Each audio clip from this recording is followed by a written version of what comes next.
Breaking news आहे. अरोली येथील लाखो रुपयांचा भ्रष्टाचार करणाऱ्या सरपंच रोशनी प्रशांत भुरे अपात्र.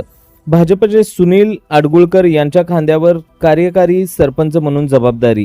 महसूल मंत्री चंद्रशेखर बावनकुळे आणि माजी आमदार टेकचंद सावरकर यांचे हात बळकट. अरोली ग्रामपंचायतीमध्ये जनतेच्या करातून जमा झालेल्या पैशावर डल्ला मारणाऱ्या भ्रष्ट सरपंचाचा मुखवटा अखेर फाटला आहे. लाखो रुपयाच्या व हळदी कुंकू कार्यक्रम यासारख्या अनेक भ्रष्टाचार केल्याचा ठपका ठेवत विभागीय आयुक्तांनी सरपंच रोशनी प्रशांत भुरे यांना पदावरून तडकाफडकी अपात्र ठरवले आहे. या कारवाईने भ्रष्ट राजकीय वर्तुळात एकच खळबळ उडाली असून जनतेतून निर्णयाचे स्वागत होत आहे.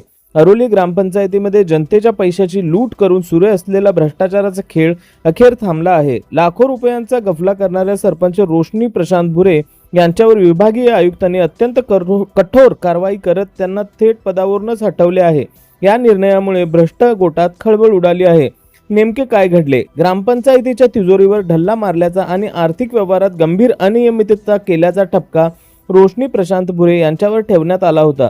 मुख्य कार्यकारी अधिकारी जिल्हा परिषद नागपूर यांनी सादर केलेल्या चौकशी अहवालात गैरव्यवहार सिद्ध होताच आयुक्तांनी त्यांना सरपंच तसेच सदस्य पदावरून अपात्र घोषित करण्याचा दणदणीत आदेश काढला. भाजपचे सुनील अडगुळकर यांच्याकडे सूत्रे.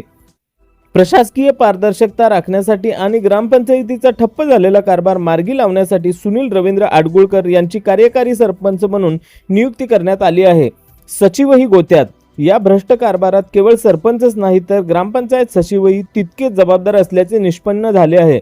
त्यामुळे त्यांच्यावरही कठोर प्रशासकीय कारवाई करण्याचे आदेश आयुक्तांनी दिले आहेत. यामुळे सरकारी कर्मचाऱ्यांमध्येही घबराट पसरली आहे. जनतेच्या करातून जमा झालेला पैसा लाटणाऱ्यांविरुद्ध झालेली ही कारवाई म्हणजे भ्रष्टाचाराला दिलेला सनसनीत चपराक मानली जात आहे.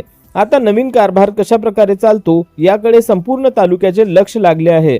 सिटी इंडिया न्यूज प्रतिनिधी राहुल पांतावणे यांचा रिपोर्ट. माझ्या सर्व सहकाऱ्यांच्या मित्राने मला एक प्रभारी सरपंच म्हणून मी आज जबाबदारी सोपवली आहे. त्याबद्दल मी सर्वप्रथम आपल्या सर्वांच्या मनापासून आभार मानतो. सरपंच पद हे केवळ एक पद नसून ते गावाच्या विश्वासाचे आणि आशेचे केंद्र आहे. जरी मी प्रभारी म्हणून या खुर्चीवर बसलो असलो तरी माझी काम करण्याची भावना, गावाप्रती असलेली निष्ठा ही पूर्ण वेळ सरपंचासारखीच असेल हा विश्वास मी आज तुम्हाला देतो. गावाचा विकास हा केवळ एका व्यक्तीचा नसून तो आपल्या सर्वांच्या मिळून प्रवास आहे. आज आपल्यासमोर अनेक आव्हाने आहेत. मग ते गावातील रस्त्याचे प्रश्न असो, स्वच्छ पिण्याच्या पाण्याचा प्रश्न असो, सांडपाण्याची विल्हेवाट असो किंवा तरुण पिढीच्या रोजगाराची संधी देणे असो. एक प्रभारी सरपंच म्हणून मी तुम्हाला शब्द देतो की पारदर्शक कारभार, एकजूट आणि विश्वास, प्रलंबित कामांना गती हे सर्व करण्याची मी जबाबदारी आज स्वीकारतो.